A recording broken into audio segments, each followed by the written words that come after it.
না, সরকারকে বিব্রত করতে চায় এরকম কিছু মহল তো আছেই। তারা বিভিন্ন ইস্যুতে নিজেদের পরিচয় গোপন করে এখানে একটা ঘোলা পানিতে মাছ শিকারের ব্যবস্থা করতে চায়। সেটা দৃশ্যমান হয়েছে। যারা আন্দোলন করছে তাদের মধ্যে অনেকে দেখা যায় আসলে ছাত্রই না, পরীক্ষার্থী না। তো যারা তাদের দাবি সম্পর্কে শিক্ষামন্ত্রীকে জানিয়েছে, সরকারকে জানিয়েছে, এ বিষয়ে শিক্ষা মন্ত্রণালয় তাদের অবস্থান পরিষ্কার করেছে যে দুর্যোগপূর্ণ আবহাওয়ার কারণে কোনো শিক্ষার্থী যদি পরীক্ষায় অংশগ্রহণ না করে বা করতে ব্যর্থ হয় তাদেরকে আবার পরীক্ষা দেওয়ার সুযোগ দেওয়া হবে। চট্টগ্রাম শিক্ষা বোর্ডের যে পরীক্ষাগুলো স্থগিত আছে 4-5টা জেলায়, যখন তাদের পরীক্ষা নেওয়া হবে তখন সেই একই প্রশ্নপত্রে তাদের পরীক্ষা দেওয়ার সুযোগ দেওয়া হবে। আর 2টা প্রশ্ন সম্ভবত ফিজিক্সের ভুল হয়েছিল প্রশ্নপত্রে, সেই জন্য শিক্ষা মন্ত্রণালয় একটা তদন্ত পরিচালনা করবে, দায়ী ব্যক্তিদেরকে চিহ্নিত করে ব্যবস্থা নেবে। তবে সেই 2টা প্রশ্নের নম্বর ক্রেডিট দেওয়ার জন্য, মানে নম্বর যুক্ত করা হবে মর্মে ঘোষণা দেওয়া হয়েছে। এখানে যারা পরীক্ষার্থী তারা সন্তুষ্ট। এরপরেও যদি কেউ তারপরের পরীক্ষাটায় অংশগ্রহণ না করে থাকে বা করতে না পারে তাদেরকে পরবর্তীতে চট্টগ্রাম শিক্ষা বোর্ডের পরীক্ষা চলার সময়, নেয়ার সময় তাদেরকে সুযোগ দেওয়া হবে। এখানে তো সমস্যার সমাধান হয়ে গেল। আর একটা মন্তব্যের কারণে অনেকে দুঃখ পেয়েছেন, সেটা শিক্ষামন্ত্রী সংসদে তার বক্তৃতায় দুঃখ প্রকাশ করেছেন। এ নিয়ে আর বেশি কিছু বক্তব্য তো বলার নাই।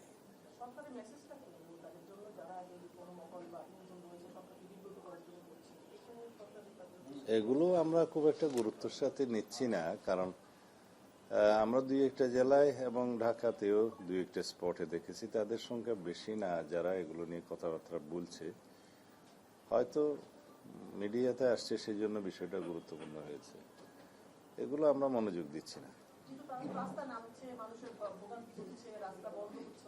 2-1টা জায়গায় হয়েছে, কারণ এই ট্রেন্ডটা ইন্টারিম গভর্নমেন্টের সময় দেখা গিয়েছে যে সচিবালয়ে ঢুকে গিয়ে পরীক্ষা স্থগিত করা বা বিনা পরীক্ষায় পাশের ঘোষণা নেওয়া, এই সমস্ত একটা অপকালচার তখন দেখা গিয়েছে, যেগুলোকে তারা হয়তো নিয়ন্ত্রণ করতে পারেনি, যার কারণে তারা এখনো সেই টেন্ডেন্সিটা বহাল রেখেছে। তবে তাতে করে আমরা শিক্ষার মান ক্ষুণ্ণ হোক এরকম কোনো বিষয়ে আমরা অ্যালাউ করব না, কারণ আমরা নকলমুক্ত পরিবেশে পরীক্ষা নিতে চাই এবং বাংলাদেশের যে শিক্ষার মান সেটা অনেক নিচে নেমে গিয়েছিল, সেটাকে আমরা পুনরুদ্ধার করে জাতীয়ভাবে আমরা একটা শিক্ষিত শক্তিশালী জাতি গঠন করতে চাই। সবাই জানেন, আপনারা কোনো দেশের শিক্ষা ব্যবস্থা যদি ধ্বংসপ্রাপ্ত হয় সেই জাতির কোনো ভবিষ্যৎ নাই। তো যেটা আমরা আগে লক্ষ্য করেছি যে ঢালাওভাবে গোল্ডেন কি জিপিএ 5 নাকি ইত্যাদি ঢালাওভাবে অটো পাস, তারপরে পরীক্ষার নম্বর বাড়িয়ে দেওয়া ইত্যাদির প্রচলন আওয়ামী ফ্যাসিবাদের সময় একটা অপকালচার সৃষ্টি হয়ে গেছিল। তো তাতে করে আমাদের শিক্ষার মান অনেক নিচে নেমে গিয়েছে। আমরা এখন চেষ্টা করছি, কিছুদিন সময় লাগবে, কয়েক বছর সময় লাগবে, যাতে করে আমাদের সন্তানরা এই জাতির ভবিষ্যৎ, তারা যাতে প্রকৃত শিক্ষায় শিক্ষিত হতে পারে এবং একটা নলেজেবল, জ্ঞান সমৃদ্ধ, প্রযুক্তি নির্ভর এবং বিশ্বের সাথে তাল মিলিয়ে প্রতিযোগিতায় টিকতে পারে সেরকম জাতি আমাদের বিনির্মাণ করতে হবে। তো সেই বিষয়ে আমরা আপোষহীন।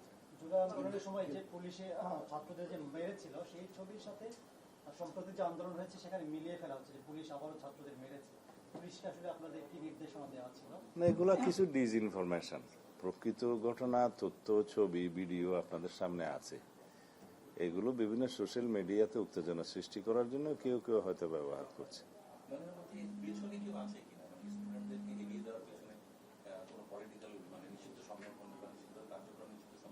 পিছনে যেই থাকুক, সামনে তো আমরা আছি। মাননীয় মন্ত্রী, আমার একটি প্রশ্ন ছিল, সেটা হচ্ছে যে আমরা জানি যে সরকারের সবচেয়ে বড় সফলতা হচ্ছে বিদেশে কয়েকজন পলাতক আসামিকে বিদেশে গ্রেপ্তার করতে সক্ষম হচ্ছে। একবার হচ্ছে বেনজি, আর একটা হচ্ছে ভারতে যে ওসমান শরীফুল হাদি হত্যার আসামিরা। এই দুইজনকে আসলে দেশে ফেরানোর মন্ত্রণালয় অগ্রগতি করছে। দুইজন না, ভারতে আছে 3 জন, তিনজন আর আবুধাবি মানে ইউএইতে আছে 1 জন, 4 জন। তা আমরা দেশে ফিরিয়ে নিয়ে আসার জন্য আমাদের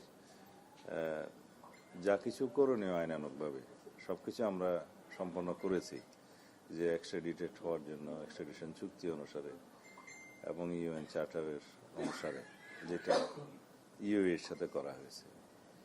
তো সেগুলা আশা করি আমরা খুব অল্প সময়ের ভিতরে সাড়া পাবো। তা আমরা চেষ্টা করছি।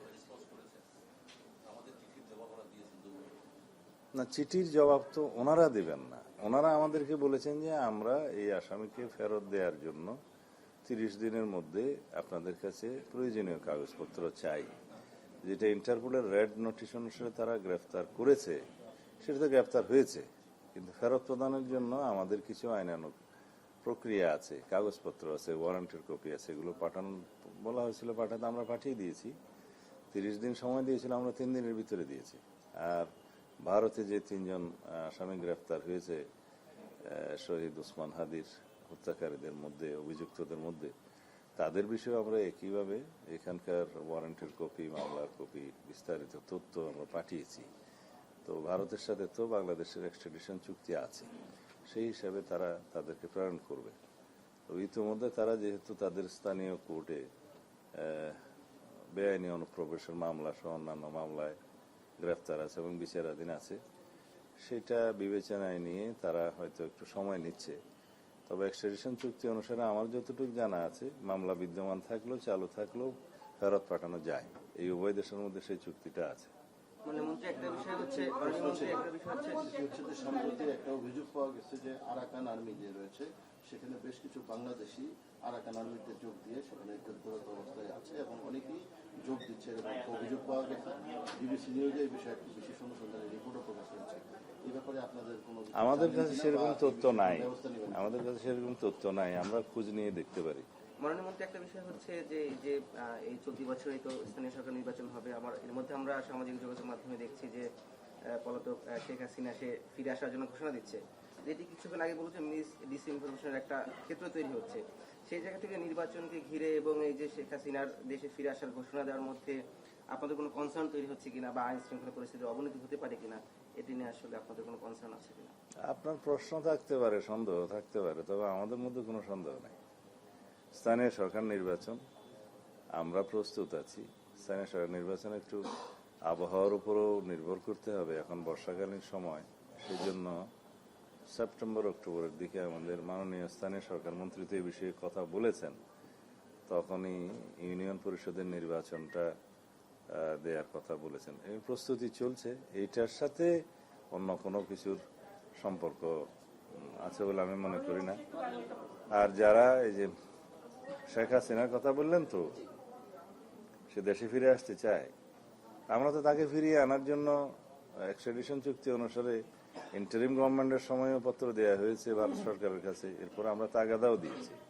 আমরা তো তাকে ফেরত চাই এবং বিচারের মুখোমুখি হোক। ইতিমধ্যে যেহেতু তিনি সাজাপ্রাপ্ত হয়েছেন, আদালতে তার আত্মসমর্পণের সুযোগ আছে কিনা সেটা আইনজ্ঞরাই বলবেন। তবে সাজাপ্রাপ্ত আসামি হিসাবে দেশে ফিরলে তাকে গ্রেফতার করা হবে এবং রায় কার্যকরের ব্যবস্থা নেওয়া হবে। যদি আপিল করার কোনো সুযোগ থাকে, সেটা আইন আদালত বুঝবে, তখন আপিলের সুযোগ থাকলে আপিল হবে। আমাদের কাছে প্রত্যাবর্তনের যে ঘোষণা ওখান থেকে মাঝে মাঝে দিচ্ছে, তো সেটা তো কিভাবে দিচ্ছে জানি না। আমরা তো তাকে আইনানুগভাবে ফেরত চাই।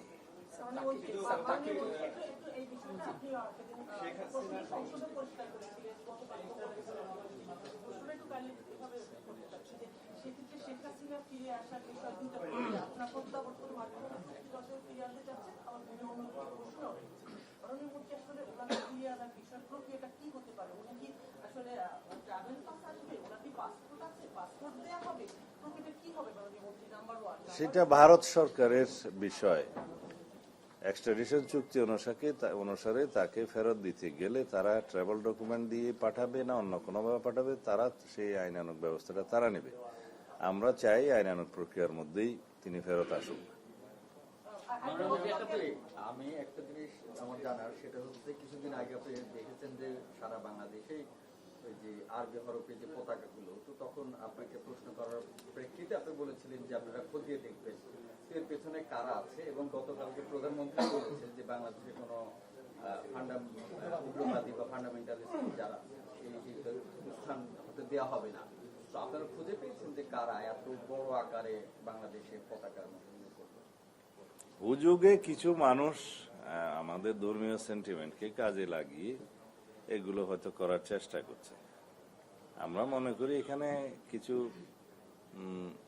সংগঠন আছে, তারা, আমরা ইংরেজিতে বলি যে এরা হয়তো এক্সট্রিমিস্ট, কিন্তু আমরা মনে করি না দেশে এরকম কোন সংগঠন আছে, অস্তিত্ব আছে বা জঙ্গিবাদী তৎপরতা আছে, সেটা আমরা মনে করি না। মাননীয় মন্ত্রী, একটু সর্বশেষ একটা প্রশ্ন করতেছি, সর্বশেষ না আরো হবে। এটা হচ্ছে বরিশালের আগৈঝাড়া থানায় মাদক কারবারিরা হামলা করেছে, 5 জন পুলিশ আহত হয়েছে, আপনি নিশ্চয়ই জেনেছেন। তো সেখানে এই ঘটনার প্রেক্ষাপটে প্রায় মামলা হয়েছে, অনেকেই আসামি করা হয়েছে, তার ভিতরে 200-300 আসামি করা হয়েছে যেগুলি ধারণা করে যেগুলি করা হয় সেরকম অজ্ঞাত। তো এইটা করতে গিয়ে একটা গ্রামের মানুষ পুরোটা এলাকা ছাড়া, তাদের প্রতিদিন বিভিন্ন বাড়িতে রেড দেওয়া হচ্ছে, করা হচ্ছে, কিন্তু এর প্রেক্ষাপটে পিছনে কিছু ঘটনা আছে, সেটা আমার এলাকা, আমি ওই এলাকার মানুষ দেখে আমি জানি।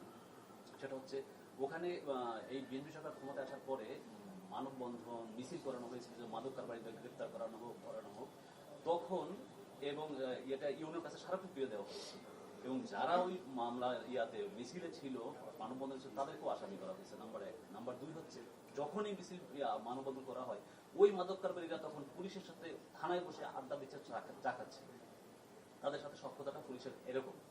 এবং এরই প্রেক্ষাপটে ওসির বিরুদ্ধে নিউজও হয়েছিল, সেই ওসি 2 জন সাংবাদিকের বিরুদ্ধে এই মামলায় দিয়ে দিচ্ছে আসামি করে, যে সাংবাদিকটা নিউজ করছে ওসির বিরুদ্ধে, তাদের 2 জনকে দেওয়া হয়েছে, একজন যুগান্তর, একজন বাংলা টিভির বরিশালে, হ্যাঁ, এবং স্থানীয় প্রেস ক্লাবের সেক্রেটারি।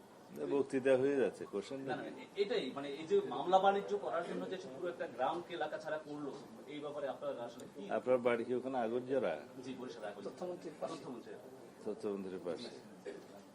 এই বিস্তারিত যে সমস্ত বক্তব্য আপনি দিলেন, এটা লিখে দিলে আমি একটা পূর্ণাঙ্গ তদন্তের ব্যবস্থা করতে পারি। কারণ এই যে মাদক বিরোধী অভিযানের ব্যাপারে আমরা জিরো টলারেন্স, আমরা মাদকের প্রসার বা মাদক বাণিজ্য বা মাদকের অপব্যবহার রোধ করার জন্য যে কঠিন আইনটা পাশ করেছি এই সেশনে, গত সেশনে, সেটার প্রয়োগ এখনো আমরা শুরু করতে পারিনি, কারণ আমাদের প্রস্তুতি প্রয়োজন। এখানে মাদক দ্রব্য নিয়ন্ত্রণ অধিদপ্তরকে আমরা অনেক বেশি শক্তিশালী করতে চাই। ডগ স্কোয়াড এবং তাদের কর্মকর্তাদের, যারা ইন্সপেক্টর, সাব ইন্সপেক্টর লেভেলের আছে, তাদেরকে ট্রেনিং এবং তাদেরকে অস্ত্রে সজ্জিত করা, তাছাড়া ল্যাবরেটরি স্থাপন সহ তাদের আরো অনেক এখতিয়ার দেওয়া হয়েছে। এই কাঠামোগুলো আমাদেরকে এখন সাজাতে গেলে কিছু সময় লাগবে। এখন এখানে আর্থিক সংস্থানের বিষয়ও আছে, আর অস্ত্র হাতে দিলে তো হবে না, সেটার জন্য ট্রেনিংও দিতে হবে। ডগ স্কোয়াড আমরা করব, কিন্তু ডগ স্কোয়াডের জন্য সংস্থান করা, ট্রেনিং দেয়া, ডগ স্কোয়াড বাহিনী রেডি করা অল্প কয়েকটা দিন সময় লাগবে। এগুলো আমরা পূর্ণাঙ্গ প্রস্তুতি নিয়ে নামবো। তবে এখন আইনটা যেহেতু গেজেট হওয়ার সাথে সাথে কার্যকর হয়েছে, এ বিষয়ে মামলা হবে এবং যথাযথ তদন্ত প্রক্রিয়া চালু করে আমরা ওই আইনের অধীনেই তাদেরকে বিচারের ব্যবস্থা করব। এগুলো ডিটারেন্ট হিসাবে কাজ করবে, যেহেতু আমরা একটা শক্তিশালী আইন প্রণয়ন করেছি, এটা নিজেই একটা ডিটারেন্ট হিসাবে কাজ করবে। তারপরেও বিচ্ছিন্ন কিছু ঘটনা যে হচ্ছে না তা নয়। আগে তো আইনটাই দুর্বল ছিল এবং অধিদপ্তরের কর্মকর্তারা বিনা অস্ত্রে অস্ত্রধারী মাদক ব্যবসায়ীদের সাথে যুদ্ধ করত, তাতে করে আমাদের অনেক অফিসাররা গুলিবিদ্ধ হয়েছে। এখন সেটা হবে না। তাছাড়া অন্যান্য বাহিনীও এই মাদকের বিরুদ্ধে ব্যবস্থা নিতে পারে, অভিযান করতে পারে, মামলা দায়ের করতে পারে, সেই ব্যবস্থা আছে, আগে থেকেই আছে। কিন্তু মামলাটা এখন হবে নতুন আইনের অধীনে, শক্তিশালী আইনের অধীনে। তা আশা করি আমরা মাদকের বিরুদ্ধে সর্বাত্মক অভিযান পরিচালনা করতে পারব এবং কিছুদিনের মধ্যেই আপনারা হয়তো পরিস্থিতির উন্নয়ন দেখতে পাবেন। আগে আইনি ভিত্তিটা দুর্বল ছিল, সেই জন্য হয়তো অনেক কিছু করা যায়নি। জুয়ার ক্ষেত্রেও একই বিষয়, আগে আইনি ভিত্তিটা দুর্বল ছিল, জুয়ার বিরুদ্ধে তেমন কার্যকর কোনো ব্যবস্থা করা হয়নি। আরো অন্যান্য যেগুলো আছে চাঁদাবাজি সহ অন্যান্য এই আইনগুলো আমরা সংস্কার করার চেষ্টা করতেছি। কারণ এখন পেনাল কোডের অধীনে যেটা এক্সটর্শনের জন্য পানিশমেন্ট আছে সেইটার বিধানগুলো নিয়ে আরো কিছু পরিবর্তন আনা যায় কিনা সেই বিধানগুলোতে সেটা আমরা চেষ্টা করব। কারণ এখন যারা চাঁদাবাজির শিকার হচ্ছেন তারা যদি মামলা না করে তাহলে সেই মামলাটা অন্য কেউ সরকার পক্ষ বা পুলিশ করতে পারে না। তো এইটা একটু আইনগত ভিত্তি আমাদেরকে রচনা করতে হবে। আমরা আশা করি জনপ্রত্যাশা অনুযায়ী ইনশাআল্লাহ আইন শৃঙ্খলা পরিস্থিতির উন্নতি ঘটাতে পারবো। যে জনপ্রত্যাশা অনুযায়ী আমরা আইনগুলো সংস্কার করছি এবং সমাজে আসলে দরকারও আছে যে মাদক মুক্ত, জুয়া মুক্ত এবং চাঁদাবাজি মুক্ত সমাজ প্রতিষ্ঠা করতে গেলে শক্তিশালী আইনি ভিত্তি যেমন দরকার, আমাদের ভিতরে সেরকম মানসিক পরিবর্তনও আমাদের আনতে হবে, সোশ্যাল মোটিভেশনটা করতে হবে। এই সোশ্যাল মোটিভেশনের কাজটা আপনাদেরও, আপনারা জনসচেতনতা সৃষ্টি করেন যাতে আমাদের যুব সমাজকে আমরা রক্ষা করতে পারি এবং এই দেশের ভবিষ্যৎ এই যুব সমাজ তাদেরকে অবশ্যই আমাদেরকে সুস্থ সবল এবং মানসিকভাবে শক্তিশালী করতে হবে। এটা সমন্বিত প্রচেষ্টা। এটা কোনো স্পেসিফিক ঘটনায় যদি কোনো আপত্তি থাকে আমরা তদন্ত করব। আপনি আমাদেরকে এটা লিখিত দিবেন, আমি একটা আলাদা তদন্তের ব্যবস্থা করব।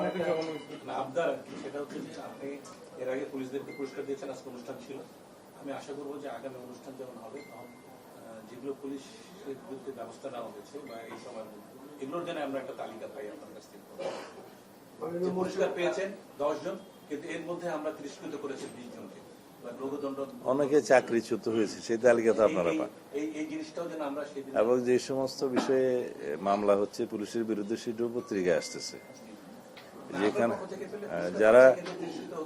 যারা পেশাদারিত্ব বজায় রাখতে পারেনি সেরকম কিছু কর্মকর্তার বিরুদ্ধে তাৎক্ষণিকভাবে মামলা হয়েছে, প্রত্যাহার করা হয়েছে।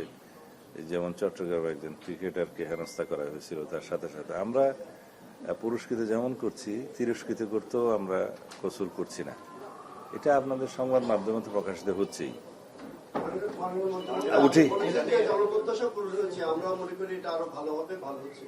কিন্তু গতকালকে দেখলাম যে বিএনপি পরিচয় দিয়ে 3 জন সাংবাদিককে হেনস্থা করা হয়েছে। তেজগাঁওয়ের একটি হোটেলে তারা নাস্তা করতে গিয়েছিল সেই সময়, এবং প্রায় 1-1.5 ঘন্টা সেই হোটেলে তারা একটা মবের শিকার হয়েছে। এই ঘটনাটা আমার নজরে আসেনি, আপনারা যদি লিখিত দেন আমি এখনই তদন্তের ব্যবস্থা করব। আমার নজরে আসেনি। গতকালকের ঘটনা, গতকালকের ঘটনা। আপনারা একটা লিখিত আমাকে একটা কাগজ দেন, একটা কমপ্লেইন দেন, আমি এখনই তদন্তের ব্যবস্থা করব।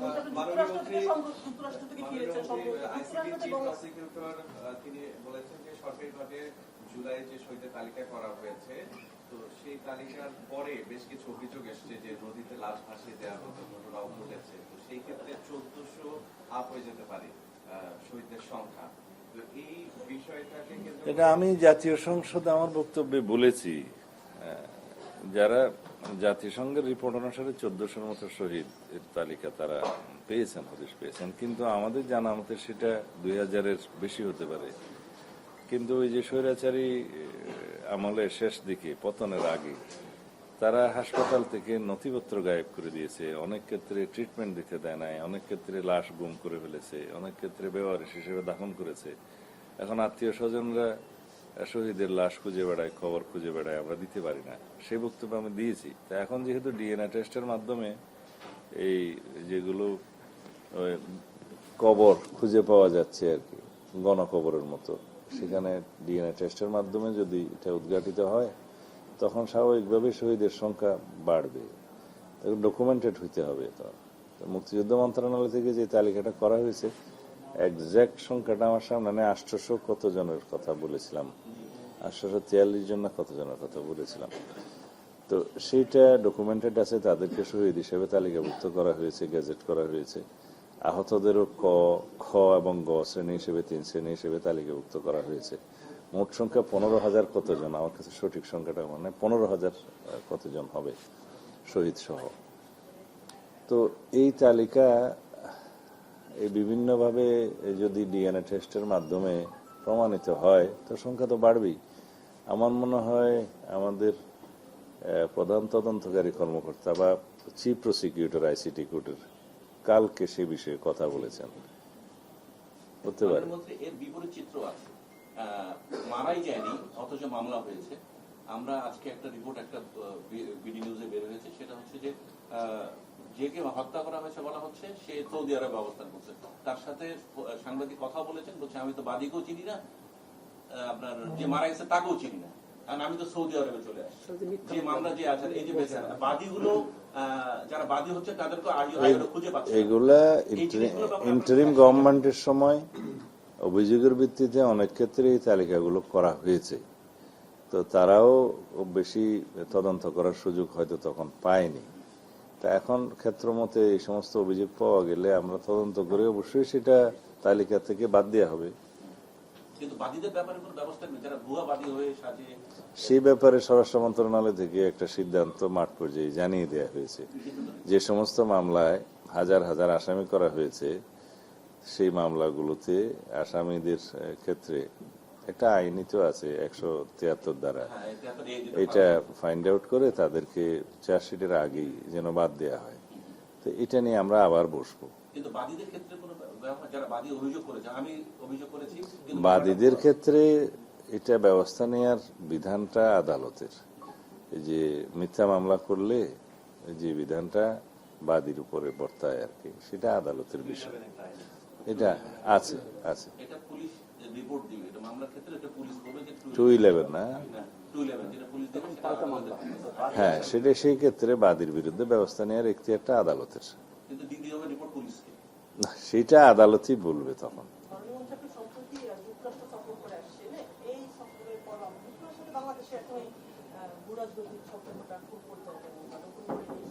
না আমি গিয়েছিলাম ওখানে, ইউনাইটেড নেশনস পিস অপারেশনের একটা সামিট ছিল, United Nations chief of police summit, এটা ইউএন কপ বলে, চিফ অফ পুলিশ সামিটে। তো এখানে পৃথিবীর বিভিন্ন দেশের সদস্য রাষ্ট্রের মন্ত্রী পর্যায়ের প্রতিনিধিত্ব ছিল, পুলিশ প্রধানদের প্রতিনিধিত্ব ছিল। তো এটা খুবই ইম্পর্টেন্ট আমাদের দেশের জন্য, যেহেতু আমরা পিস কিপিং অপারেশনে অংশ নিয়ে থাকি এবং one of the major partner. তো সেই হিসাবে আমাদের অংশগ্রহণটা ছিল ফলপ্রসূ হয়েছে। আমার সাথে জাতিসংঘের 3 জন আন্ডার সেক্রেটারি জেনারেলের সাথে বৈঠক হয়েছে। আমরা পিস বিল্ডিং অ্যাক্টিভিটিসের সামনে যাচ্ছি। পিস অপারেশন এবং এটা বলা হয় লজিস্টিক সাপোর্ট ডিপার্টমেন্ট একটা আছে, department of logistic support. Piece operation একটা, আর একটা হচ্ছে পিস বিল্ডিং অ্যাক্টিভিটিস। এই 3 জনের 3টা বিষয়ে secretary general, under secretary general আছে, তাদের সাথে বৈঠক হয়েছে এবং আমাদের কোঅপারেশন আমরা এক্সটেন্ড করব পৃথিবীর বিভিন্ন দেশে যেখানে দরকার হয়। এটা যাওয়া জরুরি ছিল। ইউনাইটেড নেশনের কথা বললাম, যুক্তরাষ্ট্রের সাথে সম্পর্ক তো খুবই ভালো। ধন্যবাদ।